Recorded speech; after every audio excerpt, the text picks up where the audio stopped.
Jadi masa penantian ini kita akan bicara masa penantian itu berapa lama. Kemudian apa yang harus dilakukan oleh wanita dalam masa penantian itu. Penantian ini bisa dibagi menjadi dua. Yang pertama, iddah dikarenakan meninggalnya suami. Setelah pernikahan itu terjadi. Pernikahan yang sahih. Dalam hal ini, sama aja posisi wanita yang sudah dikumpulin atau yang belum dikumpulin. Wanita yang sudah berkhalwat atau wanita yang belum berkhalwat. Hukumnya sama. Ini yang iddahnya buat orang yang tinggal mati. Coba dibuka firman Allah Subhanahu wa taala di surat Al-Baqarah ayat 234. Di surah Al-Baqarah ayat 234. Berkaitan dengan iddah buat orang yang ditinggal mati. Silakan dibaca. أعوذ بالله من الشيطان الرجيم والذين يتوفون منكم ويذرون أزواجا يتربصن بأنفسهن 4 أشهر وعشرا فبلغن أجلهن فلا جناح عليكم فيما فعلن في أنفسهن بالمعروف والله بما تعملون خبير. Dan orang-orang yang mati di antara kamu serta meninggalkan istri-istri, hendaklah mereka istri-istri menunggu 4 bulan 10 hari. Kemudian apabila telah sampai akhir iddah mereka, maka tidak ada dosa bagimu mengenai apa yang mereka lakukan terhadap diri mereka, menurut cara yang patut. Dan Allah Maha mengetahui apa yang kamu kerjakan. Baik. Jelas di ayat ini tidak ada perbedaan. Pokoknya istri yang ditinggal mati oleh suami. Baik sudah dikumpulin sama suaminya atau belum dikumpulin. Maka ada iddah buat dia dan disebutkan di sini selama 4 bulan 10 hari. Iddah yang kedua adalah iddah yang berlaku karena perceraian dari pernikahan yang sahih atau dikarenakan pembatalan pernikahan. Setelah adanya masuk, setelah mengumpulin istrinya atau berkhalwat dengan istrinya. Jadi ingat, iddah yang kedua ini karena perceraian atau karena pembatalan pernikahan. Kadang-kala salah satu pihak merasa tertipu, maka dibatalkan pernikahannya karena dilihat istrinya ya mungkin dia ngelihat tidak sesuai dengan kriteria, dibilang gadis kemudian tidak gadis, dia minta untuk dibatalkan pernikahannya, bukan cerai tapi dia minta dibatalkan karena ini tidak sesuai dengan apa yang dijanjikan. Maka di sini ada iddah. Coba dibaca di surat Al-Ahzab ayat 49.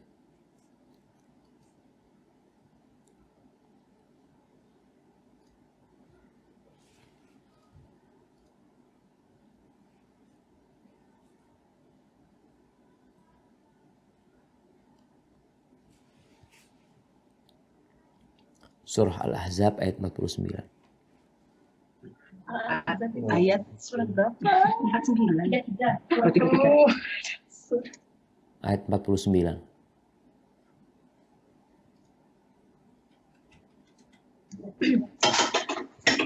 Bismillahirrahmanirrahim. Ya ayyuhalladzina amanu idza nakahtumul mu'minati thumma talaqtumuhunna min qabli an tamassuhunna fama lakum alayhinna min 'iddatin ta'taddunaha famati'uhunna wasarrihuhunna sarahan jamila. Wahai orang-orang yang beriman, apabila kamu menikahi perempuan-perempuan mukmin, kemudian kamu ceraikan mereka sebelum kamu mencampurinya, maka tidak ada masa iddah atas mereka perlu kamu perhitungkan. Namun berilah mereka mut'ah dan lepaskanlah mereka itu dengan cara yang sebaik-baiknya. Barakallahu fiik. Di ayat ini disebutkan kalau diceraikan itu wanita sebelum dicampurin. Jadi bicara dicampurin ini, para ulama menyebutkan yang pertama mengumpulin itu perempuan. Atau berduaan bersama itu perempuan dan kedua orang ini sebenarnya bisa melakukan hubungan itu. Artinya ketika dia masuk kamar, kamar ditutup, kemudian terjadi perceraian, maka ada iddah. Akan tetapi kalau tidak ada, tidak masuk kamar mereka baru dinikahkan umpamanya, tahu-tahu sang suami ngelihat wajah istrinya, dilihat-lihat, aduh kayaknya nggak pas ya, udah aku ceraikan. Maka ketika itu tidak ada iddah buat itu perempuan. Dan perempuan itu bisa langsung menikah. Karena nggak ada iddah. Tapi kalau sudah masuk kamar, walaupun belum dikumpulin tapi sudah berduaan di kamar itu nggak ada orang lain, maka wajib iddah. Karena ya kita nggak tahu apa yang terjadi dalam kamar tersebut. Yang penting kalau dia sudah berduaan, maka iddah itu dilazimkan oleh para ulama. Baik, kalau bicara hikmah, kenapa ada hikmah? Atau kenapa ada iddah? Kita tahu di Indonesia ada sebagian kelompok Islam liberal yang berusaha untuk mengajukan perubahan di kompilasi hukum Islam. Dia membuat satu perencanaan supaya hukum Islam ini yang berkaitan dengan pernikahan itu ada perubahan. Salah satu perubahannya di situ diminta agar iddah itu bukan hanya untuk wanita. Iddah itu diberlakukan juga untuk orang laki agar terjadi keadilan sosial. Kenapa wanita saja yang iddah? Seorang wanita ditinggal mati oleh suaminya iddah 4 bulan 10 hari. Seorang suami ditinggal istrinya, hari itu juga dia bisa menikah. Ini dikarenakan kecetekan pemahaman mereka tentang hikmah Allah Subhanahu wa taala dan tentang hukum Allah Azza wa Jalla. Artinya memang diragukan keimanan orang yang menolak hukum Allah Azza wa Jalla. Apalagi dia mengklaim hukum Allah ini nggak adil. Yang adil itu hukum yang dia buat. Dia mengatakan ini kenapa perempuan iddah, laki nggak iddah. Ini nggak adil ini. Subhanallah, ini Allah. Orang itu perlu dikasih penjelasan. Seperti ini penjelasan Allah Azza wa Jalla. Kalau setelah dia faham, tapi dia tetap menolak, maka dia berada dalam lembah kehancuran. Tapi kalau bicara hikmah, kita ini menerima syariat, tahu hikmah nggak tahu hikmah, kewajiban kita adalah sami'na wa ata'na. Tapi iman yang lemah itu kadangkala butuh energi, butuh vitamin supaya lebih kuat. Mengenal hikmah itu membuat kita semakin beriman. Yang pertama, untuk mengetahui rahim itu bersih sudah. Rahim itu bersih. Sehingga kita lihat perempuan yang diceraikan belum disentuh, nggak ada iddahnya. Karena udah selesai memang.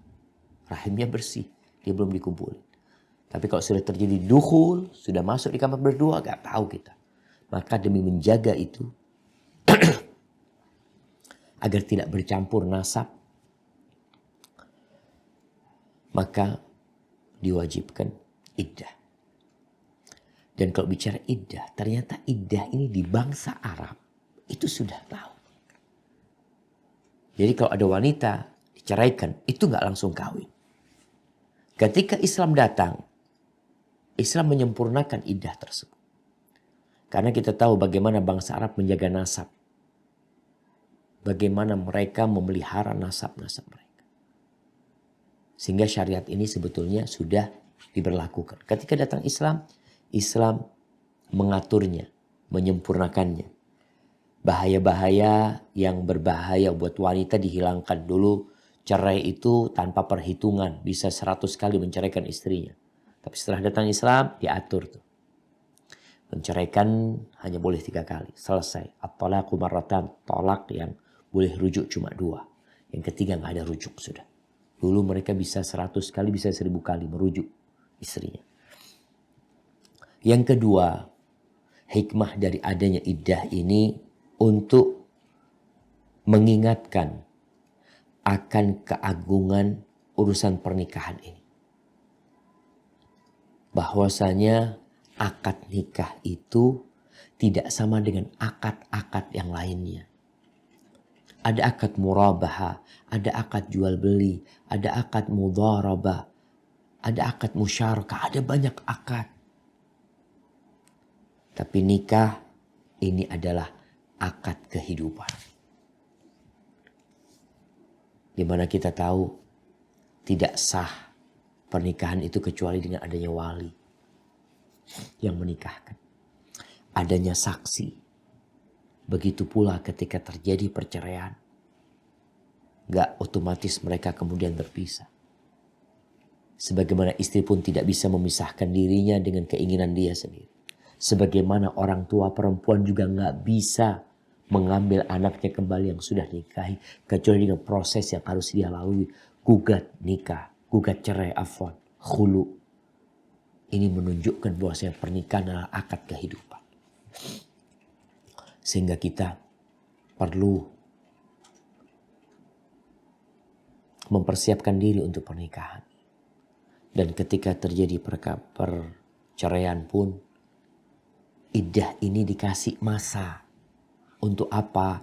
Kalau itu tolak raj'i, mungkin sang suami mikir bisa balik lagi ke istrinya. Karena biasanya orang menceraikan dalam kondisi marah. Ada banyak masalah-masalah remeh yang berakhir dengan perceraian. Maka Allah kasih iddah. Allah kasih masa tenggang waktu menanti untuk tolak raj'i. Mungkin dia berpikir untuk kembali. Ditolak bain pun seperti itu. Kadangkala seorang suami menceraikan istrinya belum menyentuh dia. Dia melihat dari kejauhan kok istrinya gak seperti yang dia lihat sebelumnya, ada perubahan di wajahnya. Kemudian dia ceraikan istrinya. Ada masa iddah. Afwan. Kalau yang belum disentuh gak ada masa iddahnya. Dia gak ada masa iddahnya. Tapi ketika seorang wanita gugat cerai.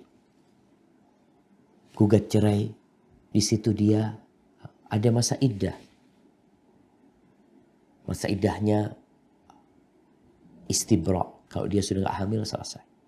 Dia bersih, dia datang bulan. Sekali mau selesai. Tapi sebelum dia datang bulan. Mungkin sang istri pun juga berpikir ulang. Suami mungkin berusaha, ayolah kita rujuk. Gitu. Dengan menikah, dengan melamar kembali. Ada masa. Ada waktu untuk berpikir. Maka subhanallah. Indahnya agama Allah ini. Kemudian yang ketiga. Kalau berkaitan dengan iddah seorang istri yang ditinggal mati oleh suaminya. Maka paling tidak dia menunjukkan kesedihan yang dia alami. Di mana dia gak boleh berhias dalam masa iddah dia. Ini termasuk bentuk kesetiaan kepada suaminya. Bentuk pengagungan, bentuk terima kasih kepada suaminya. Dan menjaga hubungan dengan mertua. Kadangkala bisa dibayangin. Kalau istri suaminya meninggal tahu-tahu dia menikah. Ini akan merusak hubungan di antara mereka. Karena dengan meninggalnya seorang bukan berarti hubungan di antara mereka terputuskan. Berbeda kalau yang meninggal itu istri. Pihak keluarga istri itu biasanya mendukung suami untuk nikah lagi. Apalagi kalau punya anak. Itu pihak keluarga istri yang mengatakan, cobalah soal istrimu sudah meninggal dunia, sampai ke anak-anak. Bahkan kadangkala pihak keluarga itu menawarkan adik istri kepada suami. Kalau udah punya anak umpamanya. Dan dilihat suaminya orang yang baik ya. Maka pihak keluarga istri, mertua, membujuk itu suami ya. Kadang-kadang dia masih bersedih apa ini. Tapi dilihat kondisi anak-anaknya. Ayolah kau segera menikah nih adiknya. Mantan istrimu. Ada gitu loh. Lebih baik dia yang merawat keponakannya daripada kau menikah dengan orang lain. Itu terjadi. Tapi kalau istri, dia nggak boleh nikah lagi. Atau nggak boleh nikah dalam masa iddah tersebut. Dia menanti sebagai bentuk kesetiaan kepada suaminya. Baik, itu bicara hikmah. Supaya kita tahu Islam ini ketika membuat sebuah aturan, itu bukan mengikuti hawa nafsu. Bukan hasil pemikiran manusia.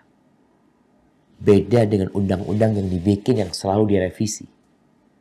Bahkan ada yang direvisi total, ada yang dibuang. Sedangkan Islam datang membawa sebuah aturan yang adil, bijak, yang menjamin rasa keadilan buat setiap hambanya sampai hari kiamat. Nih, macam-macam iddah dibahas oleh para ulama. Dan Al-Quran menjelaskan hal itu.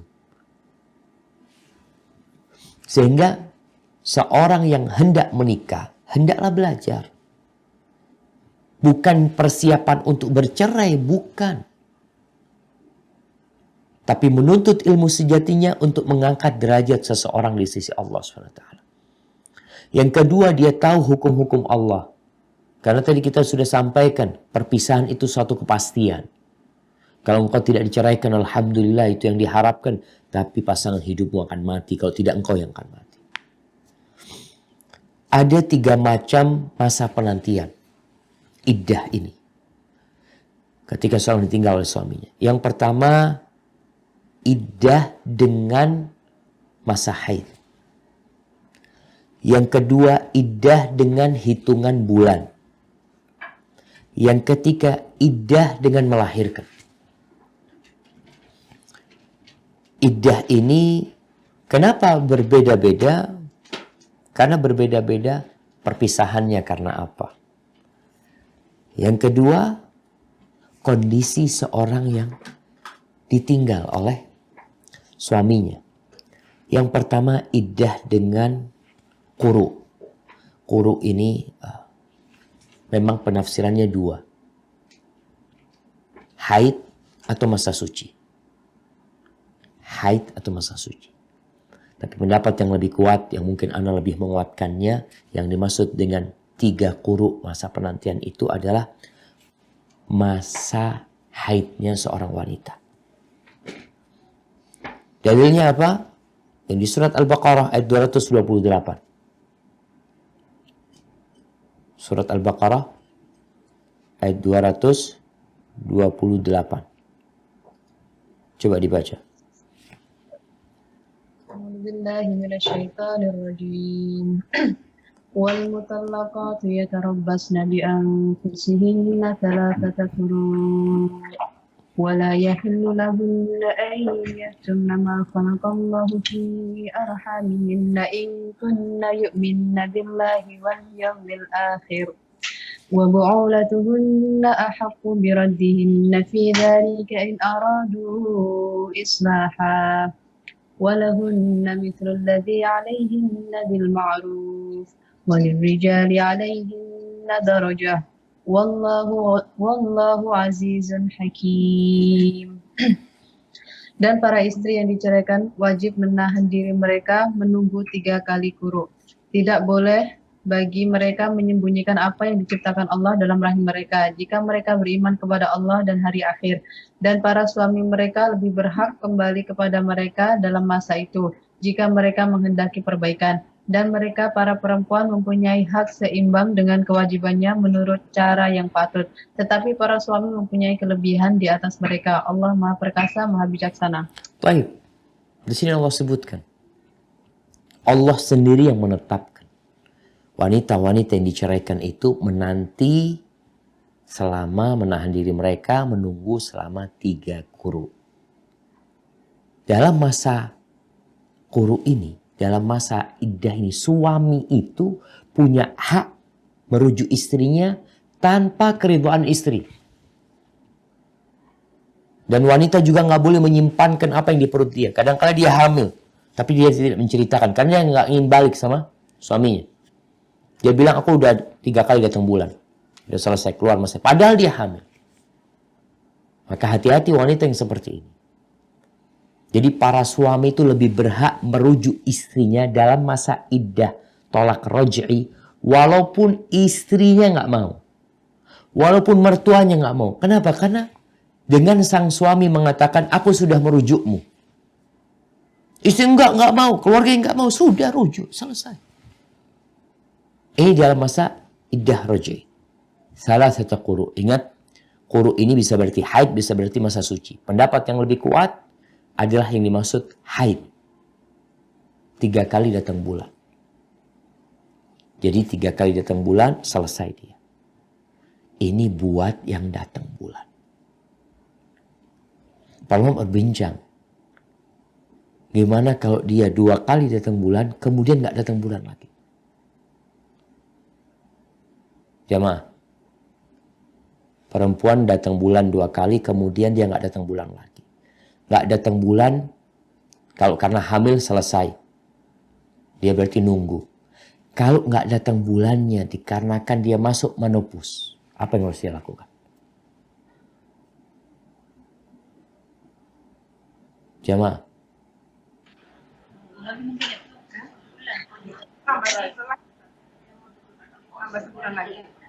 Nambah?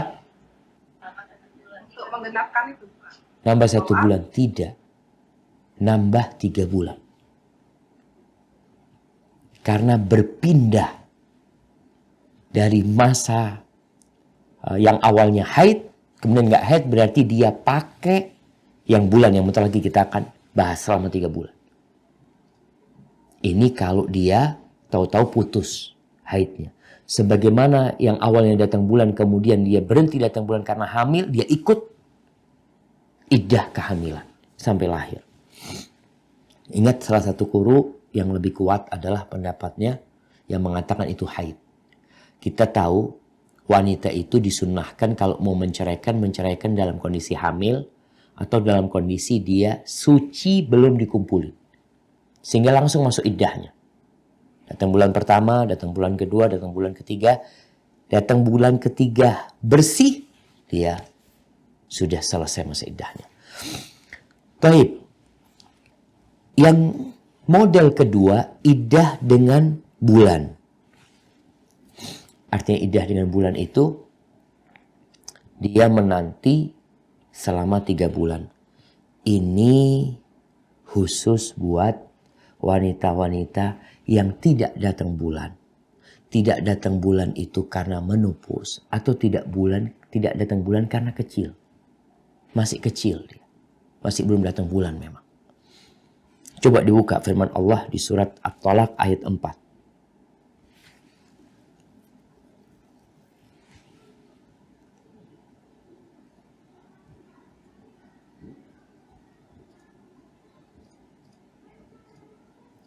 At-Talaq ayat 4. Udah dapat? Ya. Bukan maksud.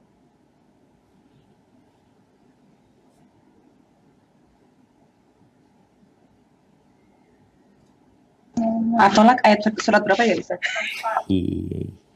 At-Talaq surat 65.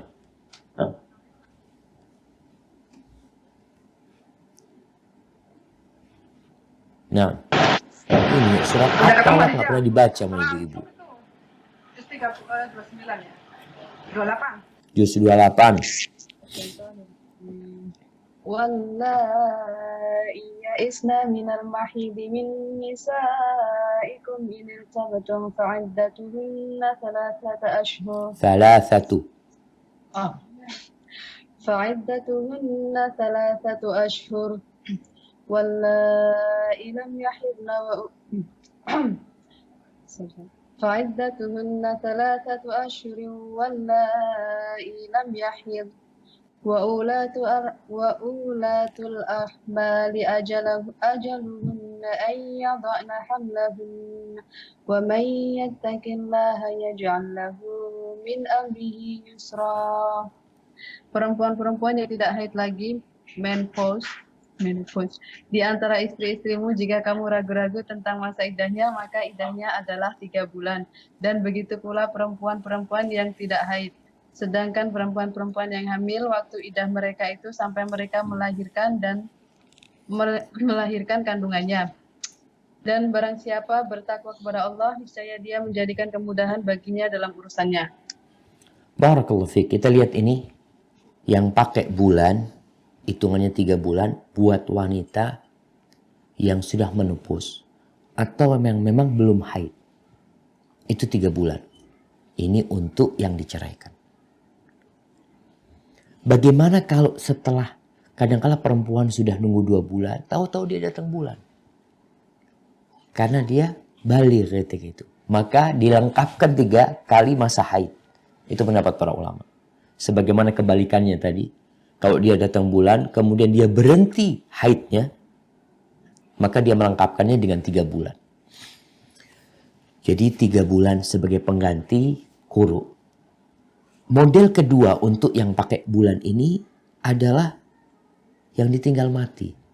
Yang tadi sudah disampaikan, sama saja wanita yang ditinggal mati suaminya, baik sudah dikumpulin atau belum dikumpulin, maka iddahnya adalah 4 bulan 10 hari. 4 bulan 10 hari. Ingat, hitungannya pakai bulan Hijriyah. Adapun, dan ini sudah tadi kita baca di surat Al-Baqarah, ayat 234. Para ulama berbicara, kenapa kok 4 bulan 10 hari? Di sini sebagian ulama menceritakan bahwasanya masa ini biasanya di situ nampak wanita hamil atau tidak hamil. 4 bulan 10 hari. Kemudian kita tahu janin itu melalui proses 40 hari nutfah, masih sperma, mani. 40 hari menjadi alaqah, menjadi darah yang menggumpal. 40 hari menjadi mudghah. Setelah 120 hari, di situ ditiupkan ruh. Maka ya Allah bikinkan waktu itu. Kemudian 40 atau 4 bulan 10 hari ini juga ulama menyebutkan, biasanya itu masa wanita bisa sabar ditinggal oleh lelaki. Artinya setelah itu dia udah gak tahan dengan ya nafsu dia, dengan syahwat dia, maka diperbolehkan menikah buat dia. Ini berkaitan dengan yang ditinggal mati oleh suaminya 4 bulan 10 hari. Bentuk ketiga iddah ini, yang pertama tadi quru, yaitu 3 kali datang bulan. Yang kedua itu adalah hitungan bulan, 3 bulan buat yang tidak haid, dan 4 bulan 10 hari buat yang ditinggal mati oleh suaminya. Yang ketiga adalah iddah dengan melahirkan. Tadi yang sudah kita baca di surat Thalaq, Allah mengatakan wa ulatul ahmali ajaluhunna ayyadhna hamlahun. Dan orang-orang yang hamil, maka masa penantian mereka adalah dengan melahirkan. Melahirkan selesai sudah iddahnya buat dia. Ini mencakup buat seorang yang diceraikan oleh suaminya atau ditinggal mati oleh suami. Memang ada khilaf di antara ulama, tapi pendapat yang lebih kuat, di mana dalam hadis Ubay bin Ka'ab mengatakan, qultu ya Rasulullah. Ubay mengatakan, wahai Rasul SAW, wa ulatul ahmal ajaluhunna ayyadha'na hamlahunna hiyal mutallaqa thalathan amil mutawaffa anha. Ditanya, itu orang yang, wanita yang menanti selama masa hamil dia sampai melahirkan dia, itu untuk yang diceraikan 3 kali atau untuk ditinggal mati? Dalam hadis ini disebutkan sama, yang diceraikan 3 kali, yang ditinggal mati suaminya. Kalau dia hamil, maka iddahnya adalah setelah dia melahirkan. Dalam hadis yang lainnya, Diriwayatkan Imam Bukhari bahwa Miswar bin Makhrama menceritakan sesungguhnya Subai'ah al-Aslamiyah nufisat ba'da wafati zawjiha bilayalin. Dia melahirkan setelah beberapa malam dari kematian suaminya. Lalu dia datang kepada Nabi SAW minta izin untuk nikah. Jamaah, janda itu nggak sama dengan gadis. Gadis malu. Ini Subai'ah datang, janda dia. Dia datang kepada Nabi SAW minta izin untuk menikah. Padahal tinggal mati suaminya. Baru berapa hari melahirkan dia sudah ingin menikah. Lalu Nabi SAW memberikan izin kepada dia untuk menikah. Jadi kalau ada seorang wanita hamil, subhanallah, dan hamilnya ya sudah besar ya. Tahu-tahu suaminya meninggal dunia. Malam hari istrinya melahirkan. Iddahnya selesai. Suaminya meninggal hari Jumat. Istrinya melahirkan hari Sabtu. Hari Ahad mau nikah dia. Padahal kita tahu seharusnya menunggu arba'ata ashhurin wa ashra. 4 bulan 10 hari.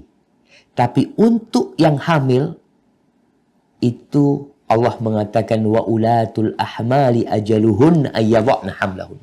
Di surat Talaq ayat 4 sudah dijelaskan. Masa penantiannya melahirkan. Gimana kalau yang keguguran? Apakah masa iddahnya selesai?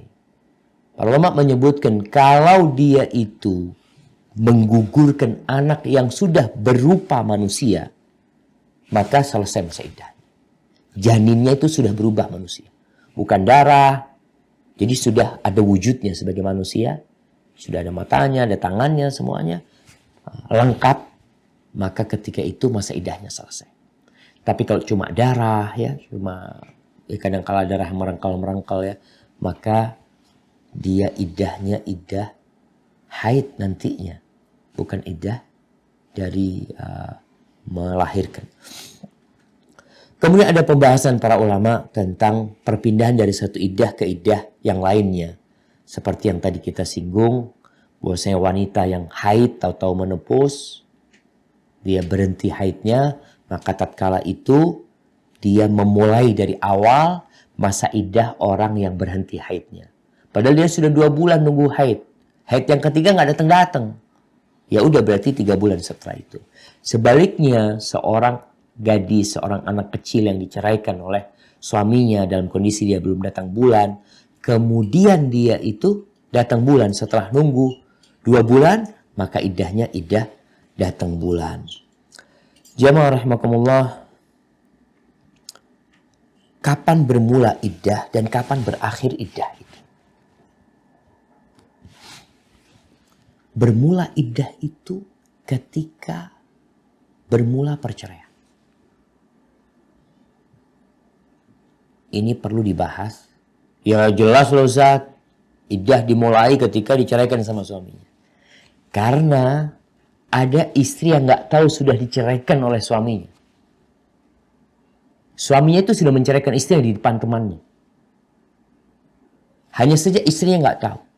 Istrinya baru tahu sebulan kemudian. Temannya mengatakan, suamimu sudah tanya, kenapa suamiku kok nggak datang-datang ke rumah? Ya, suamimu sudah menceraikan kamu sebenarnya. Oh, kapan? Kata dia. Nggak pernah ngomong sama aku. Dia sudah menyampaikan hal itu kepada temannya. Maka bermula masa iddah itu dengan ditetapkannya hukum cerainya sudah terjadi. Sekarang di pengadilan, orang ngurus surat perceraian ke pengadilan. Apakah masa iddah itu ketika turun surat cerai dari pengadilan? Enggak. Surat tolak ini kadang-kala kalau nggak diurus 2-3 tahun nggak turun-turun. Tapi kalau suami sudah sah menceraikan istrinya, maka bermula masa iddah itu ketika diceraikan oleh suaminya. Atau kalau dia gugat cerai, ya ketika diterima gugatan dia bermula masa iddahnya. Tidak menunggu pengetahuan istri dan tidak menunggu pula keputusan dari hakim atau surat cerai yang keluar. Syekh bin Utsaimin menceritakan ada seorang wanita yang iddahnya selesai Dia itu nggak tahu. Dia sudah diceraikan oleh suaminya keluar negeri umpamanya. Di luar negeri dia menceraikan istrinya. Dia mengatakan kepada orang tuanya, ana udah keceraikan istri ana, ayah ana sudah nggak mau lagi sama dia, ana ceraikan. Si istri nggak tahu. Mungkin kalau sekarang ada alat komunikasi untuk memberitahu. Dulu nggak ada. Si istri menunggu. Udah 5 kali datang bulan dia. Ketika dia dapat informasi engkau sudah diceraikan, pertanyaan yang harus ditanyakan, kapan suamiku menceraikan aku? Oh, pada tanggal sekian. Dihitung sudah. Oh, berarti aku sudah selesai iddahnya. Sudah selesai masa iddah ini terjadi di masa atau sekarang pun bisa terjadi ketika tidak ada komunikasi, tidak ada alat komunikasi buat orang-orang di kampung ya. Suaminya ke kota, suaminya mau nikah lagi, tapi dia punya istri di kampung. Dia nggak ingin punya istri 2 karena takut mami tidak bisa adil. Lalu dia ceraikan istrinya di kota. Dia ngomong sama keluarga, istri saya sudah ceraikan, istri saya mau nikah dengan istri bapak umpamanya. Itu sudah jatuh cerai. Walaupun informasinya belum sampai kepada istri. Jadi bermula iddah ketika perceraian itu dilakukan. Hukumnya sudah dilaksanakan. Kapan berakhir? Berakhir masa iddah itu kalau iddah dengan bulan. Maka berakhir dengan tenggelamnya matahari pada bulan ketiga. Tenggelamnya matahari. Bukan dengan jam 12 malam. Artinya, umpamanya ini nunggu hari ini nih. Ini hari terakhir iddahku umpamanya. Tanggal 26 Rajab. Terus gimana? Aku mau nikah. Nggak boleh masa iddah. Baik. Matahari tenggelam ba'dal maghrib. Nikah boleh. Iddahnya selesai sudah. Jadi bukan nunggu tengah malam. Bukan menunggu berubahnya hari. Karena perubahan hari dalam Islam itu sebenarnya dengan tenggelamnya matahari. Bukan dengan jam 12 malam. Tapi kalau iddahnya itu dengan haid. Kapan berakhir masa iddahnya? Maka berakhir ketika darah haidnya itu putus. Dia haid yang ketiga ditunggu. Ketika datang bulannya putus, bersih dia. Di sini para ulama menjelaskan kalau dia haid 7 hari, maka ya sudah hari ke-7 bersih. Maka ketika itu dia sudah selesai dari masa iddahnya. Dia mandi, kemudian dia sholat dan sudah dia boleh menikah. Karena masa iddahnya sudah selesai. Bukan hanya boleh menikah ya, karena ada hukum-hukum yang lain berkaitan dengan orang iddah. Di sini ada beberapa hukum yang berkaitan dengan orang yang iddah. Dan ini wajib untuk diketahui oleh setiap muslimah. Yang pertama, wajib buat wanita dalam masa iddah itu untuk tinggal di rumah yang dia diceraikan di sana. Tinggal di rumah yang dia diceraikan oleh suaminya di sana, atau kalau dia ditinggal mati oleh suaminya, ya sudah, dia tinggal di rumah suaminya. Sampai kapan? Sampai masa iddahnya selesai. Kita udah bicara hikmah dari iddah tersebut. Ini rumah suaminya, mami saya punya istri 3. Salah satu istrinya diceraikan. Maka sang suami tidak boleh mengeluarkan istri, dan sang istri wajib tinggal di sana. Nah, kalau ketika diceraikan, dia itu nggak ada di rumah itu, atau ketika tinggal mati oleh suaminya, dia itu bukan di rumah sana, dia di rumah keluarganya, maka dia pulang, segera pulang ke rumah dia. Allah menjelaskan hal ini di surat Thalaq ayat 1. Coba dibaca, surat Thalaq ayat 1.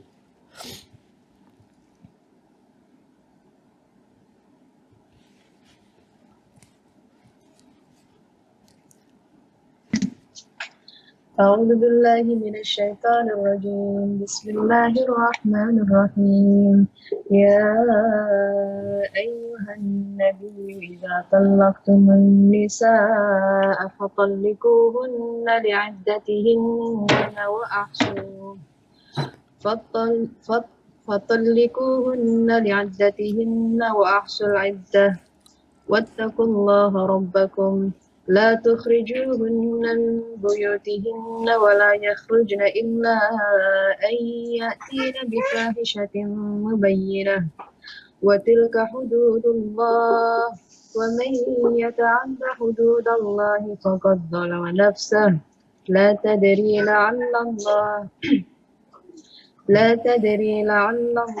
يحدث بعد ذلك أمرا. Wahai Nabi, apabila kamu menceraikan istri-istrimu, maka hendaklah kamu ceraikan mereka pada waktu mereka dapat menghadapi iddahnya yang wajar. Dan hitunglah waktu iddah itu serta bertakwalah kepada Allah Tuhanmu. Janganlah kamu keluarkan mereka dari rumahnya dan janganlah diizinkan keluar kecuali jika mereka mengerjakan perbuatan keji yang jelas. Itulah hukum-hukum Allah dan barang siapa melanggar hukum-hukum Allah, maka sungguh dia telah berbuat zalim terhadap dirinya sendiri. Kamu tidak mengetahui barangkali setelah itu Allah mengadakan suatu ketentuan yang baru. Barakallahu fiik. Kita lihat nih jelas di surat Talaq, dibaca tuh surat Talaq. Allah memerintahkan wa ahsul iddah, dihitung iddahnya itu. Ada penghitungan masa iddah. Makanya perlu mengetahui kapan awal, kapan permulaan iddah, kapan berakhirnya masa iddah itu. Kemudian di sini Allah mengatakan wattaqullaha rabbakum, bertakwalah kalian kepada Allah Rabb kalian. Setelah itu Allah mengatakan la tukhrijuhunna min buyutihin. Jangan kalian usir istri-istri kalian yang kalian ceraikan dari rumah-rumah mereka. Nggak boleh. Wala yakhrujna, dan perempuan itu juga nggak boleh keluar. Jadi yang terjadi sekarang ini banyak pelanggaran-pelanggaran dalam pernikahan. Diceraikan oleh suaminya langsung pulang. Ambil tas, kabur dia. Nggak boleh. Suami kadangkala menceraikan istrinya, sudah pulang sana. Karena dia mungkin nikah lagi, dia mau taruh istrinya di rumah, istri pertama dia yang sudah dia ceraikan. Nggak boleh. Allah mengatakan, la tukhrijuhun. Jangan dikeluarkan perempuan ini. Biarkan di sana. Dan perempuan juga nggak boleh keluar. Kabur gitu ya dari rumah suami ketika diceraikan sama suaminya. Nggak boleh. Kecuali dalam satu kondisi melakukan dosa. Maka sang suami boleh mengusir istrinya. Dia mendapati istrinya berzina, na'udzubillah, dia usir istrinya. Tapi kalau tidak, istrinya baik-baik aja, tetap di rumah itu. Dia punya hak. Hak rumah, hak tempat tinggal, hak sandang pangan masih ada buat dia. Ini buat tolak yang roj'i. Buat tolak yang roj'i, kita tahu bahwasanya sang suami bisa merujuk istrinya. Ini salah satu hikmah. Di mana dalam masa itu perempuan boleh satu rumah sama suami, dia berhias ya. Dia pakai baju yang bagus, dia pakai parfum.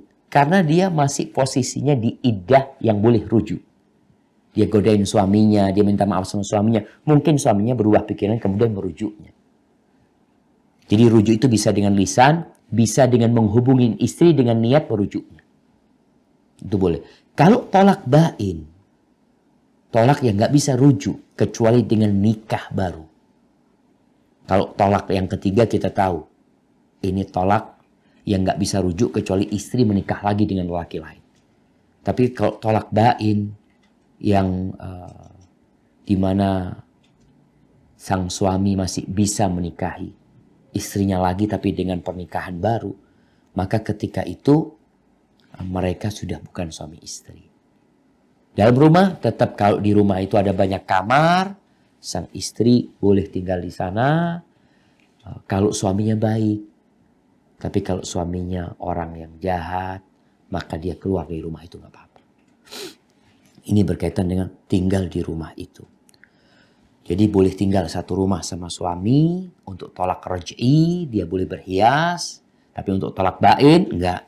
Dia sudah bukan lagi istrinya. Sehingga dia harus tinggal beda kamar dengan suaminya. Kalau ternyata hanya ada satu kamar, maka suaminya yang keluar dari rumah itu. dia sewa rumah, dia kontrak rumah. Kalau cuma ada satu kamar, karena mereka sudah bukan suami istri lagi. Tapi kalau talak raj'i masih ada kesempatan untuk rujuk. Baik, berkaitan dengan perempuan yang ditinggal mati oleh suaminya. Sama, dia nggak boleh keluar dari rumah suaminya itu. Keluarganya juga nggak boleh ngusir. Rumahnya mau dijual, kata dia. Nggak boleh, tetap dia punya hak di sana. Sampai kapan? Sampai 4 bulan 10 hari. Dan wanita ini juga nggak boleh keluar kecuali buat perempuan-perempuan yang mungkin ada hajat. Ya nggak ada Ustaz. Ana kalau nggak keluar rumah, Ana nggak makan. Nggak ada ngasih makan. Ana sebagai guru, Ana ngajar. Dan juga kita tahu mungkin dikasih cuti berapa hari. 4 bulan 10 hari nggak mungkin. Jadi kalau ada hajat yang menyebabkan dia harus keluar, buat yang ditinggal mati oleh suaminya, maka silahkan, akan tetapi dia tidak boleh berhias dan hanya secukupnya. Nggak ada jalan-jalan buat dia. Nggak ada. Dia tinggal di rumahnya. Kecuali ada yang membahayakan di rumah dia. Kemudian berkaitan dengan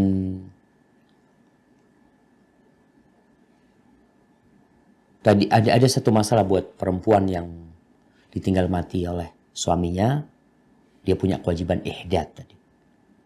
Dia dilarang untuk bersolek, dilarang untuk berhias, dan kalau dia mau keluar rumah hanya untuk kebutuhan dia saja. Kemudian berkaitan dengan nafkah. Nafkah buat wanita yang diceraikan, maka suaminya wajib memberikan nafkah kepada dia. Kalau dia tolak raj'i, itu jelas sepakat ulama ada kewajiban buat dia. Dalam masa hamil pun dia selama dia belum melahirkan, itu di masa iddah, maka dia wajib memberikan nafkah kepada dia, memberikan tempat tinggal di masa iddah tersebut. Kalau talak bain yang sudah nggak mungkin bisa, dia tetap di rumah itu sampai selesai masa iddahnya. Walaupun sebagian ulama mengatakan kalau talak bain nggak ada lagi nafkah buat sang istri. Jadilah beberapa perkara yang perlu diperhatikan oleh para wanita ketika dia ditinggal oleh suaminya. Baik ditinggal karena kematian atau ditinggal karena perceraian. Dan buat para suami juga, buat para lelaki, hendaklah engkau belajar tentang hak-hak istrimu. Sehingga tidak semena-mena mengusir istrinya. Kadang-kala dia marah, dia usir istrinya. Kalau dia niat menceraikan, maka yang mengusir istri itu belum tentu cerai. Kecuali ada niat menceraikan istrinya. Karena sejatinya istri punya hak tinggal di rumah suaminya. Setelah diceraikan pun dia masih punya hak tinggal di sana selama masa iddah. Dan kewajiban sandang pangan papan dalam masa iddah buat tolak raj'i itu tetap harus diberikan oleh suami. Adapun tolak bain, maka sebagian ulama mengatakan tidak ada. Dan ada satu hal yang terakhir yang tidak dibahas tadi, berkaitan dengan orang yang khulu, yang gugat cerai. Artinya dia yang memang memisahkan diri dari suami. Apa masa iddah dia? Jadi masa iddah wanita yang khulu itu adalah istibra. Masa iddahnya adalah menunggu rahimnya bersih. Kalau dia hamil berarti nunggu lahir. Tapi kalau dia datang bulan, kalau dia dilihat datang bulan, selesai datang bulannya berhenti, maka ketika itu dia sudah boleh menikah. Buat para wanita yang mengatakan, Ustaz, anak ini nggak mau rujuk lagi sama suami, Ustaz. Udah, nggak ada kata rujuk. Ketika engkau dirujuk sama suami, engkau menjadi istri sahnya dia. Terus anak nggak mau sama dia. Di sini wanita gugat cerai. Tapi ketika dia diceraikan, itu suami dalam masa iddah bisa merujuk. Tapi ketika dia gugat cerai, maka dalam masa iddah menunggu bersih rahimnya, suami nggak punya hak untuk merujuk dia. Kecuali mau melamar lagi silahkan. Hadza wallahu a'lam bishawab ya. Mungkin itu ringkasnya hukum-hukum yang berkaitan dengan iddah. Masih ada sisi waktu mungkin untuk tanya jawab, untuk hal-hal mungkin yang belum bisa difahami. Hadza wallahu a'lam bishawab. Nah, silahkan. Waalaikumsalam warahmatullahi wabarakatuh. Yang pertama, bolehkah kita menandatangani satu surat untuk register perkawinan, Ustaz? Apa diperbolehkan? Satu surat untuk Register perkawinan, jadi bukan untuk nikah, tapi untuk di sini kayak apa nih namanya surat kepolisian begitu, Ustaz, menandatangani bahwa dia telah kawin gitu, Ustaz. Sertifikat. Iya, sertifikat, Ustaz. Tunggu, nggak paham mana. Jadi di Australia ini coba bisa dijelaskan lebih detail.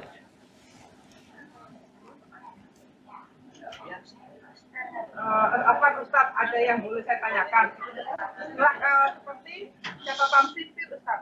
Catatan sipil untuk menyatakan bahwa orang ini telah kawin, tetapi orang ini beda agama. Perempuannya orang Hindu dan lakinya orang Australia, Ustaz. Dua-duanya bukan orang Islam gitu. Bolehkah kita tanda tangan untuk masalah itu, Ustaz? Dua-duanya orang Islam. Bukan. Dua-duanya bukan orang Islam. Terus apa urusannya tanda tangan? Karena dia membutuhkan orang sebagai saksi catatan sipil. Oh gitu. Ya lebih baiklah kita tidak ikut lah. Artinya biarlah orang lain yang mencatat, yang bertanda tangan ya seorang muslim. Kalaupun dia ikut sebenarnya memang pernikahan antara orang-orang mereka ya sah buat agama mereka. Tapi kalau bisa kita tidak ikut ya nggak perlu ikut dalam tanda tangan tersebut ya. Karena itu kita menjadi saksi atas pernikahan non-muslim kan sebenarnya seperti itu. Walaupun kalau dia menjadi saksi, wallahu a'lam ya, sepertinya nggak ada masalah. Tapi tetap meninggalkan itu mungkin lebih utama. Barakallahu fikum. Nah. Satu lagi Ustaz, untuk hulu tadi, istrinya kan mengajukan perceraian. Itu masa idahnya tuh 1 bulan. Ya, men apa ikut 3 bulan tadi, Ustaz? Enggak, kalau dia itu perempuan yang datang bulan, maka dia menanti suci. Dia menanti suci. Dia bersih dari sucinya, rahimnya nggak ada anaknya, sudah selesai masa idahnya. Jadi istibro itu dilihat kesucian rahimnya ini dari anak. Jadi seperti itu. Jadi bukan pakai hitungan bulan.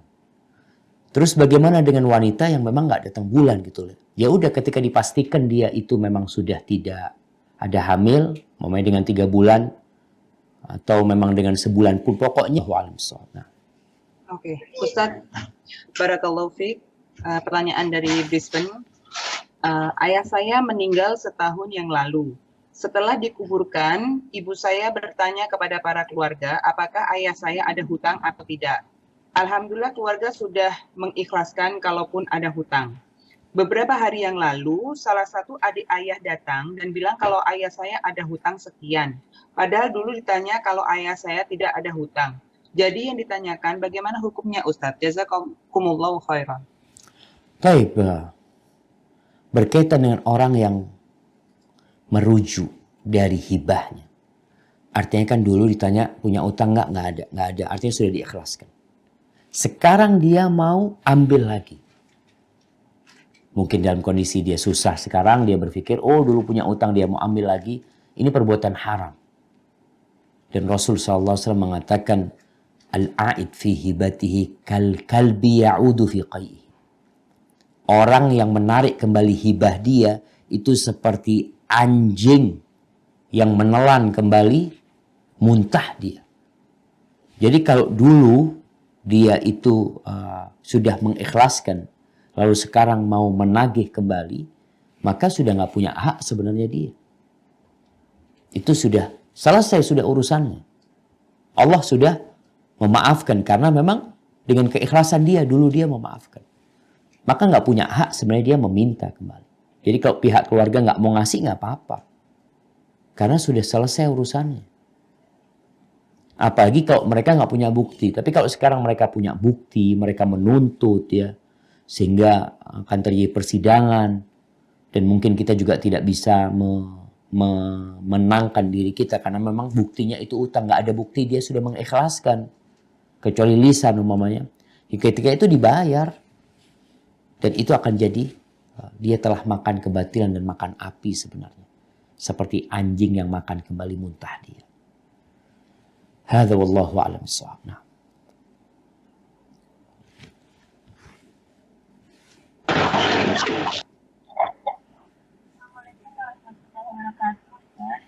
Waalaikumsalam warahmatullahi wabarakatuh. Dua pertanyaan. Yang pertama, seandainya istri menggugat cerai suami, apakah istri harus mengembalikan mahar sejumlah yang dulu suami pernah berikan waktu menikah? Itu yang pertama. Yang kedua, apabila suami dan istri sudah bercerai dan masa idah 4 bulan 10 hari sudah terlewati, tetapi suami istri mereka masih tinggal satu rumah. Tunggu, masa idahnya berapa? 4 bulan 10 hari. Sudah lebih dari 4 bulan 10 hari. Ingat, 4 bulan 10 hari itu untuk idah yang meninggal. 3 kali suci. Iya, siap. Sudah melewati masa idah 3 kali suci, tetapi mereka masih tinggal serumah dengan alasan yang pertama, si istri tidak ada tempat tinggal selain di situ dan juga demi anak-anak. Itu bagaimana hukumnya? Jazakallah khair. Jadi sang wanita gugat cerai. Halo? Maaf, yang menggugat cerai suaminya. Yang kedua. Pertanyaan kedua. Yang untuk pertanyaan yang Pertanyaannya kedua. dua ini berarti kan, pertanyaan dua. Yang pertama dengan masalah yang mengembalikan mahar untuk yang gugat cerai, yang kedua masalah suami yang sudah menceraikan istrinya. Pertanyaan pertama, buat wanita yang menggugat cerai, memang khulu itu adalah perceraian dengan imbalan yang dibayarkan oleh istri kepada suami. Imbalan itu bisa jadi mahar yang diminta oleh suami. Memang suami memberikan mahar 100 juta, suami mengatakan, kalau engkau mau gue cerai, aku minta 100 juta. Boleh suami meminta itu. Ya sudah, kasih 100 juta. Tapi kalau suami yang baik, mungkin nanti sekedar, ya seikhlasnya lah. Ya kasih ini ada uang 1 juta, tolong aku ceraikan, aku nggak punya duit. Ya. Suaminya nerima, maka terjadi khulu. Jadi pendapat yang rojih, khulu itu harus ada pengembalian. Berapa pengembaliannya? Terserah. Yang penting ada harta sebagai imbalan yang dibalikan. Kemudian berkaitan dengan iddah orang yang khulu tadi, pendapat yang lebih rajih adalah dia cukup menanti 1 kali datang bulan, dia sudah bersih, maka dia sudah boleh menikah. Pertanyaan kedua berkaitan yang tinggal satu rumah. Sudah terjadi perceraian, suami sudah menceraikan istrinya dan sudah lewat masa iddahnya. Gimana sekarang mereka tinggal di rumah bersama? Kalau berkaitan memang nggak ada rumah tempat lain, maka nggak boleh satu kamar. Nggak boleh mereka berkhalwat. Kalau ada anak-anak di situ, maka sang istri pertama dia punya kewajiban untuk memakai jilbab yang syar'i selama ada suaminya. Kemudian dia nggak boleh sekamar, nggak boleh berkhalwat sama suaminya. Maka berusahalah untuk memiliki tempat yang lebih privasi seperti itu ya. Hadza wallahu a'lam bissawab. Naam, ايش فيك؟ طيب بعد شوية. Assalamualaikum. Waalaikumsalam warahmatullahi wabarakatuh. Assalamualaikum. Waalaikumsalam warahmatullahi wabarakatuh. Ini nggak termasuk menyimpan dari Dari materi. Nah, ini ada mengenai orang hutang, Ustadz. Hutang itu ibunya mengetahui dengan suaminya yang meninggal. Suaminya meninggal itu punya hutang. Nah, istrinya dari suami itu mengetahui dengan utang-utangnya, tapi anaknya nggak menyetujui untuk mengembalikan utang-utangnya karena nggak ada hitam di atas putih. Sedangkan istrinya memang udah mengetahui itu dia memang ada hutang. Karena istrinya takut dengan anak-anaknya, jadi ya istrinya sekarang berbohong bilang mana dia hitam di atas putihnya, begitu. Iya. Jadi jamaah, memang kalau bicara utang ini dianjurkan untuk mencatat. Tapi kalau nggak ada catatan, bukan berarti utang kita lunas. Pokoknya anak utang sama Zubair nih. utang 10 juta.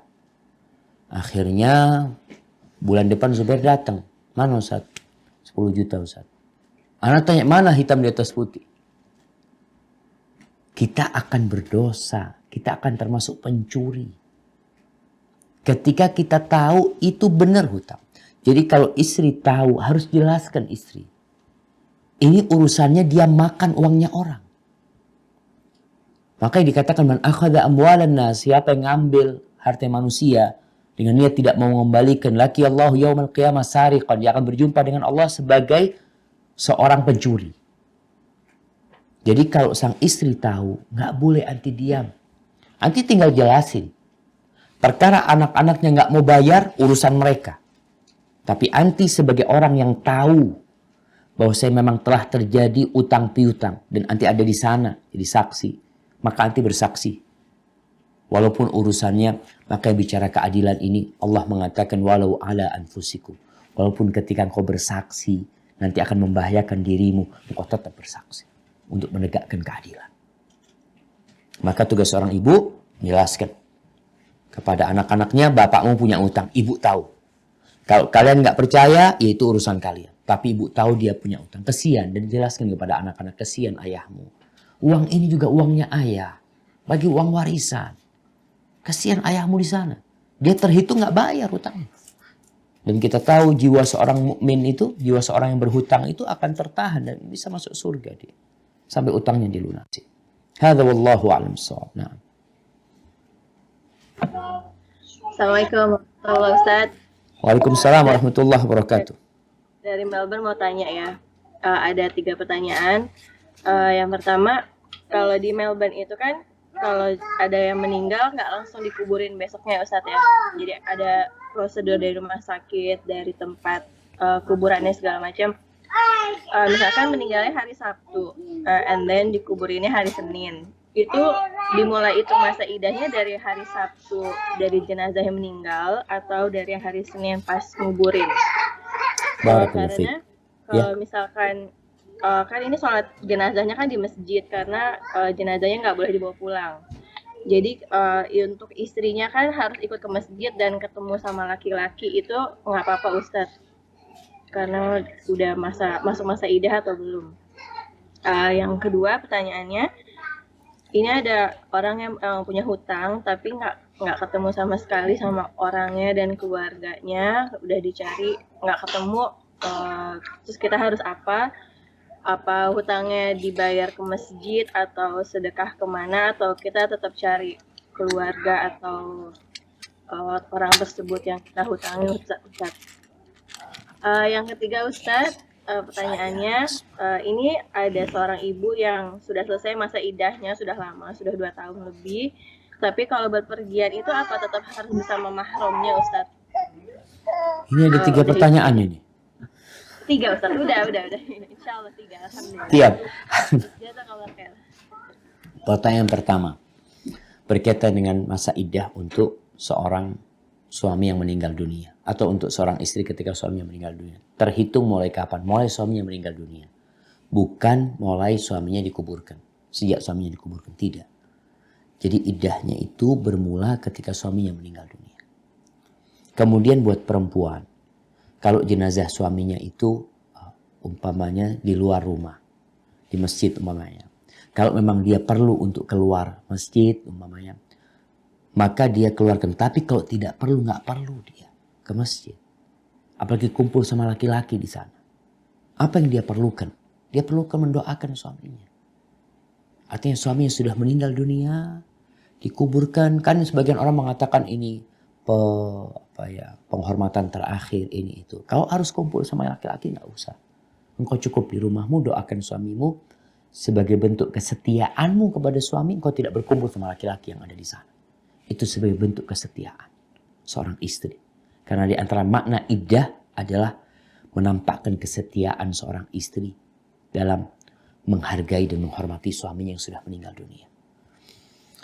Taib yang kedua berkaitan dengan apa yang kedua coba? Berkaitan dengan utang. Nah, iya Ustadz, masalah hutang yang nggak ketemu orang. Nggak ketemu. Taib. Keluarganya. Ini pertanyaan kedua. Pertanyaan ketiga, Pertanyaan ketiga tentang yang sudah selesai masa iddah, apa harus tetap berpergian dengan mahram Siap. atau nah, boleh sendiri? barakallahu fiik. Taib, yang berkaitan dengan utang yang kita nggak tahu pemiliknya, mungkin sudah meninggal dunia, apalagi kalau orang-orang perantauan ya, kayak teman-teman di Australia ketika merantau pernah utang piutang, kemudian yang satu dipulangin dan kita nggak punya hubungan dengan dia dan kita nggak tahu bagaimana mencari dia. Ketika sudah usaha, maka jumlah nominal yang kita ambil dari fulan itu kita sedekahkan atas nama fulan. Kalau ana pernah utang 1 juta, ana sedekahkan 1 juta atas nama fulan. Ini sebagai sebuah usaha. Ketika nanti ternyata berapa tahun kemudian ketemu sama fulan, di sini kita sampaikan, fulan, ana punya utang sama antum 1 juta. Sejak berapa tahun yang lalu, ana sudah sedekahkan atas nama antum. Apakah antum berkenan? Kalau dia, aduh aku sekarang lagi perlu duit, ya ini itu ya. Alhamdulillah masih ada duitku di dirimu. Ya sudah, berarti kita ambil 1 juta, kita serahkan kepada fulan. Sedekah itu jadi milik kita. Tapi kalau nggak ketemu sama fulan, ya sudah itu sedekah buat fulan. Yang ketiga berkaitan dengan wanita yang selesai masa iddahnya. Kita tahu perempuan yang iddah ditinggal mati, dia harus meninggalkan berhias, dia nggak boleh keluar rumah kecuali ada keperluan yang mendesak. Dan kalau sudah selesai masa iddahnya, apakah boleh dia keluar tanpa mahram? Sejatinya perempuan itu kalau tidak safar boleh keluar tanpa mahram. Yang perlu mahram itu ketika melakukan safar, perjalanan. Tapi kalau nggak safar, dia mau ke pasar, dia mau kemana, mau ke rumah saudaranya yang tidak sampai batasan jarak safar, maka nggak apa-apa buat dia. Barakallahu fikum. Assalamualaikum Ustaz. Waalaikumsalam warahmatullahi wabarakatuh. Ini pertanyaan terakhir ya, karena ana ada acara tadi, anak-anak manggil ana tuh buat ngisi acara. Baik. Fadhali. Pembahasan yang pertama tadi Ustaz. Siap. Yang, pembatalan pernikahan itu kena iddah. Yang dimaksud pembatalan itu setelah agid atau sebelum agid Ustaz. Sama, minta maaf Ustadz, nanti di akhir closing ini ada yang minta didoakan, ada yang fulan sedang sakit ini Ustadz. Jazakallah khair. Barakallahu fikum. Iya, kalau batal sebelum akad nikah, berarti memang tidak ada pernikahan. Nggak ada pernikahan. Tapi kalau pembatalan itu yang dimaksud pembatalan setelah nikah. Jadi udah akad nikah. Kalau sebelum nikah nggak ada iddah, nggak ada cerai. Karena memang belum terjadi pernikahan. Jadi pembatalan pernikahan itu setelah terjadinya pernikahan. Bisa karena aib tadi dibatalkan oleh karena mungkin juga dilihat suaminya tidak ada kabar. Nggak ada kabar suaminya atau ada aib di diri suaminya, ternyata berpenyakit menular suaminya. Atau sang suami melihat istrinya seperti itu kemudian ada pembatalan pernikahan padahal sudah terjadi akad. Itu yang dimaksud dengan fasakh, pembatalan pernikahan tersebut ya. Ulama berbicara kalau suaminya nggak sholat suaminya. Menurut pendapat yang mengatakan orang meninggalkan sholat itu kafir, maka terjadi pembatalan. Batal pernikahannya ketika salah satunya murtad umpamanya seperti itu. Barakallahu fikum. Kemudian buat saudara kita yang sakit ya. Buat keluarga kita, buat tadi yang minta didoakan. Kita memohon kepada Allah dengan nama-namanya yang indah. Dengan sifat-sifatnya yang mulia. Bi asma'il husna. Wa sifatil ula. Ya Allah, Ya Rahman, Ya Syafi. Ishfi mardana wa mardal muslimin. Ishfihi shifaan ajilan ghaira ajil.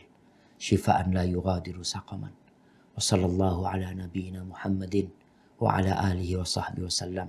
Wassalamualaikum warahmatullahi wabarakatuh.